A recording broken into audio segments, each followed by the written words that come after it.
La vida es un fenómeno inusual y misterioso. Se cree que existen muchos lugares en el universo con las condiciones mínimas necesarias para que la vida se origine y evolucione. Sin embargo, como todos sabemos, no se ha encontrado ninguna prueba directa e irrefutable de que exista vida biológica en otros lugares aparte de nuestro propio planeta. La búsqueda de formas de vida extraterrestre ocupa un lugar destacado en la lista de prioridades de la exploración espacial y su objetivo es dar respuesta a la pregunta que ha apasionado a la mente humana desde tiempos inmemoriales. Después de todo, ¿estamos solos en el universo?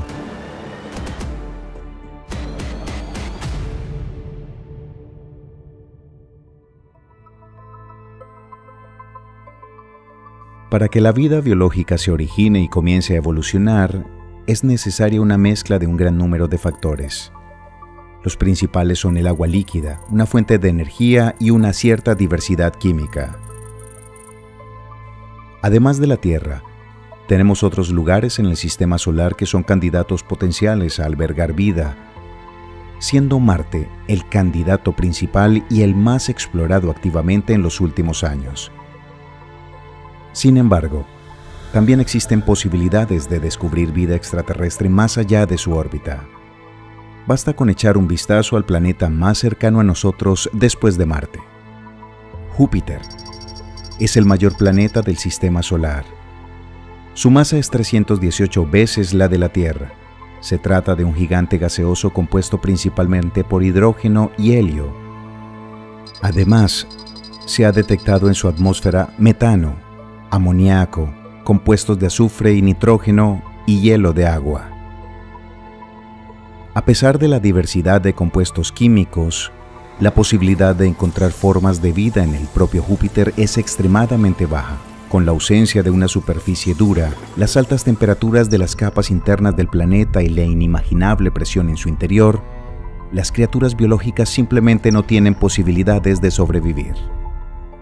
Al mismo tiempo, Júpiter cuenta con una gran variedad de lunas.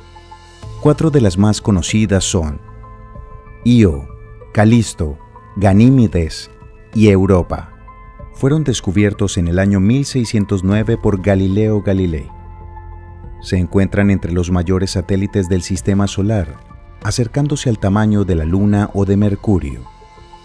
También se sugiere que cuando se formó Júpiter, acumuló cantidades sustanciales de energía térmica debido a la contracción gravitatoria. Como resultado, ahora está emitiendo más de esta energía que la que recibe del Sol. Por ello, el gigante gaseoso con todos los objetos que lo orbitan puede verse como una curiosa versión del sistema solar en miniatura. A primera vista, los satélites de Júpiter resultan totalmente poco atractivos para la búsqueda de vida extraterrestre. Están lejos del Sol, cubiertos de hielo y no tienen una atmósfera densa. Sin embargo, una mirada más atenta a estos cuerpos celestes revela algunos hechos sorprendentes.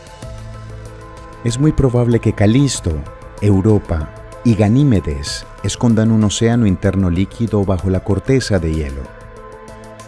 Los cálculos muestran que los objetos espaciales con océanos ocultos pueden mantener condiciones aceptables para la vida mucho más lejos de su estrella que los planetas como la Tierra. La gruesa capa de hielo de su superficie no solo sirve de protección contra la radiación y la caída de meteoritos, sino que también actúa como un aislamiento térmico bastante bueno. Por eso, es factible que las condiciones dentro de una capa masiva de agua sean lo suficientemente buenas para que la vida se origine y evolucione allí. Estas premisas hacen de los satélites de Júpiter uno de los objetos más atractivos para la exploración dentro del sistema solar. Ahora veamos con más detalles cada una de ellas. El cuerpo celeste más grande y masivo en las proximidades de Júpiter es Ganímedes. De todos los satélites del sistema solar, no solo es el de mayor tamaño, sino también el que más se parece a un planeta real. El radio de Ganímedes es de 2.634 kilómetros, es decir, un 8% más que el radio de Mercurio. La masa de este cuerpo celeste es igual a 1.48 por 10 a la 23 kilogramos, lo que lo hace 2 veces más pesado que la Luna. Curiosamente, Ganímedes es el único satélite de nuestro sistema solar con el núcleo de metal líquido y su propia magnetosfera. En las entrañas de Ganímedes tienen lugar procesos de desintegración nuclear que lo calientan adicionalmente. La temperatura media en la superficie del satélite es de 110 Kelvin, es decir, menos 163 grados centígrados, mientras que el núcleo, según los cálculos, puede calentarse entre 1500 y 1700 Kelvin.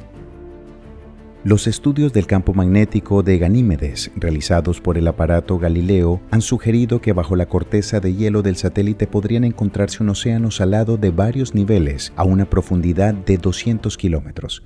Puede contener hasta 4 capas, cada una de ellas formada por agua con diferente salinidad, densidad y temperatura y separada de sus vecinas por una capa de hielo. Los estudios espectrográficos de la superficie de Ganímedes revelan la presencia de una atmósfera de oxígeno extremadamente enrarecida. Sin embargo, esto no es una prueba concluyente de la existencia de vida biológica.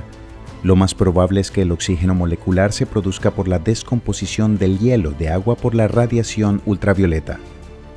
El hidrógeno, el otro producto de esta reacción química, flota en el espacio. Por su parte, el oxígeno, que es un elemento más pesado, se asienta cerca de la superficie.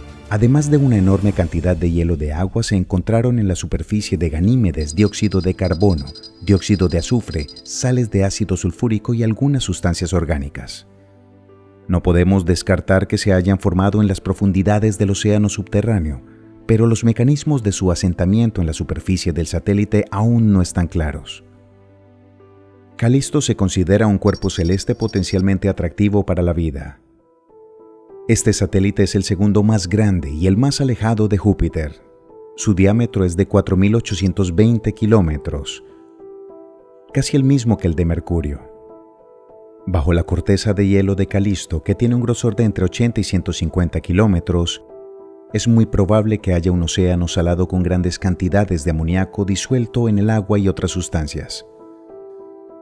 Su profundidad, según diversas estimaciones, podría oscilar entre los 50 y los 300 kilómetros y la temperatura, según la mayoría de los modelos, oscila en torno a los 251 Kelvin o menos 21 grados centígrados. Debido a las impurezas y a la alta presión, el agua en estas condiciones debe permanecer líquida. Debajo del océano subterráneo probablemente se encuentra una capa de hielo de unos 300 kilómetros de espesor y aún más abajo hay un núcleo compuesto por agua y rocas congeladas. La superficie de Calisto está llena de cráteres. El análisis del espectro de la luz reflejada por este cuerpo celeste mostró la presencia no solo de hielo de agua y rocas con base de silicio, sino también de amoníaco, dióxido de carbono, azufre, compuestos de hierro y magnesio, así como pequeñas cantidades de tolinas, polímeros orgánicos complejos que contienen nitrógeno.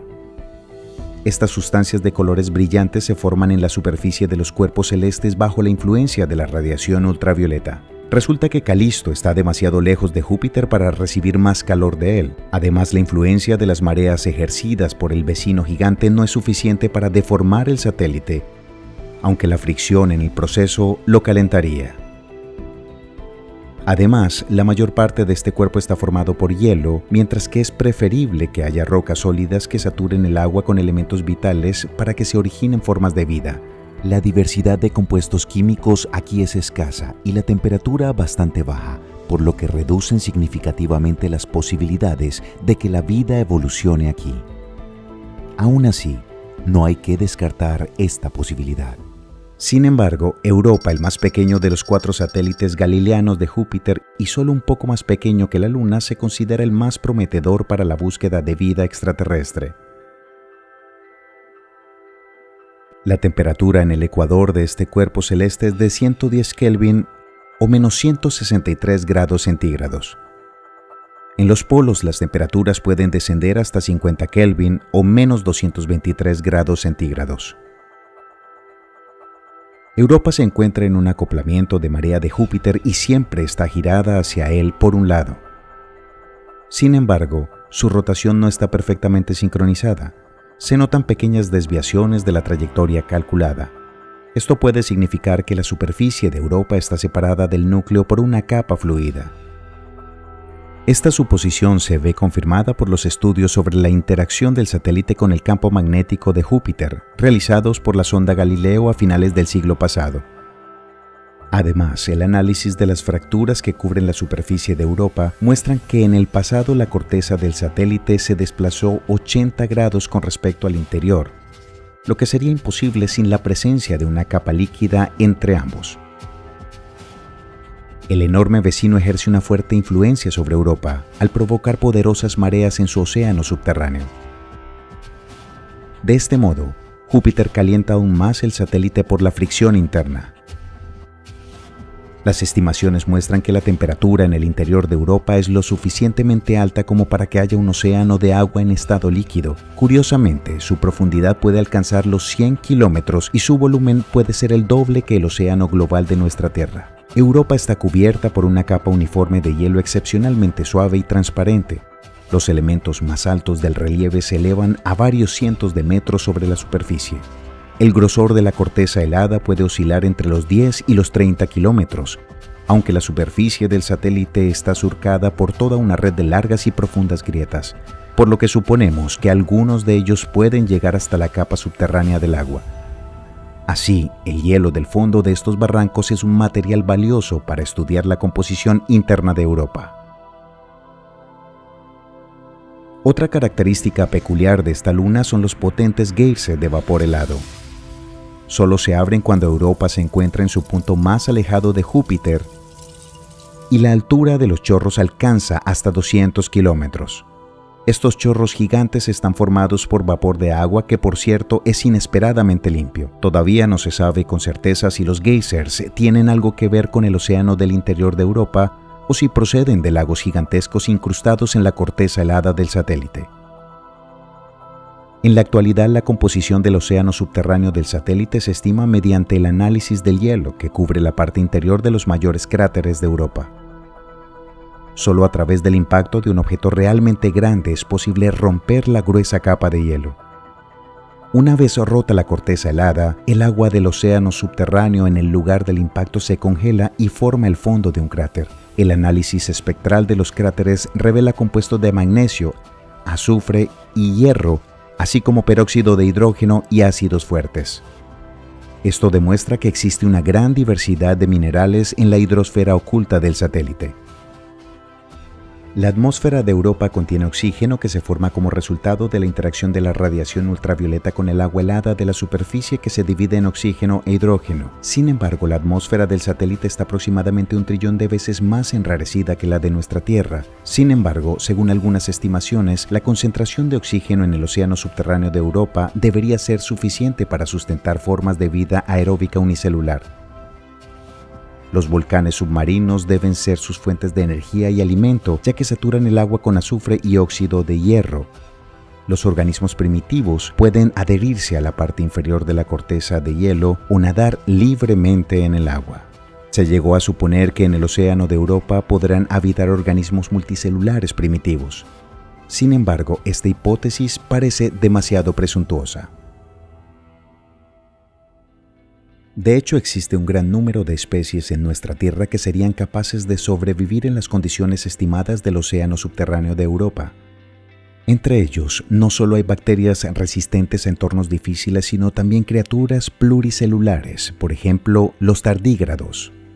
Por consiguiente, no podemos descartar la posibilidad de que la vida primitiva se haya originado en las profundidades de este objeto celeste por sí misma. Desgraciadamente, a pesar del intenso interés que tenemos por Júpiter y sus satélites, hasta ahora solo se han investigado brevemente y solo con naves espaciales que pasan por allí de camino a otro lugar. Hasta ahora no se han intentado ningún aterrizaje en los satélites del gigantesco gaseoso. Por el momento, el mayor planeta de nuestro sistema está siendo investigado por la sonda Juno y pronto, en este mes de julio de 2021, comenzará a estudiar las lunas galileanas. Los datos recogidos por Juno serán sin duda de gran importancia y ayudarán a llegar al fondo de los procesos que tienen lugar en el sistema de Júpiter. En cuanto a futuras misiones, ya en 2012, la Agencia Espacial Europea anunció el inicio de los trabajos del proyecto JUICE o Jupiter Icy Moon Explorer. El nombre de la misión puede traducirse como exploradora de las lunas heladas de Júpiter. Su objetivo será un estudio detallado del propio gigantesco gaseoso, así como de Ganímedes, Europa y Calisto. JUICE se lanzará el año que viene, pero no llegará a las proximidades de Júpiter hasta 2029. La misión se prolongará hasta 2033 y, si todo va según lo previsto, debería enriquecer enormemente nuestro conocimiento de Júpiter y sus satélites. Otro gran proyecto de investigación es el Europa Clipper, dirigido por la NASA. Esta sonda no tripulada saldrá de la Tierra a más tardar en 2023 y llegará al sistema de Júpiter en 2032. Su objetivo es Europa y, en comparación con JUICE, el Clipper va a proporcionar información mucho más detallada sobre ese cuerpo celeste. Hay que reconocer que todas estas expediciones son planes para el futuro. No me cabe duda de que como resultado se recogerán nuevos datos valiosos y esclarecedores y que haremos lo posible por procesar y realizar nuevos videos informativos. Nuestros conocimientos sobre el universo se amplían cada día y Cosmos se complace en ponerlos al día. Si este video le ha parecido lo suficientemente cautivador, no dude en darle al botón me gusta y suscribirse si aún no lo ha hecho. Le agradeceríamos que compartiera el enlace con sus amigos a los que también les gusta el espacio, y te escucharemos.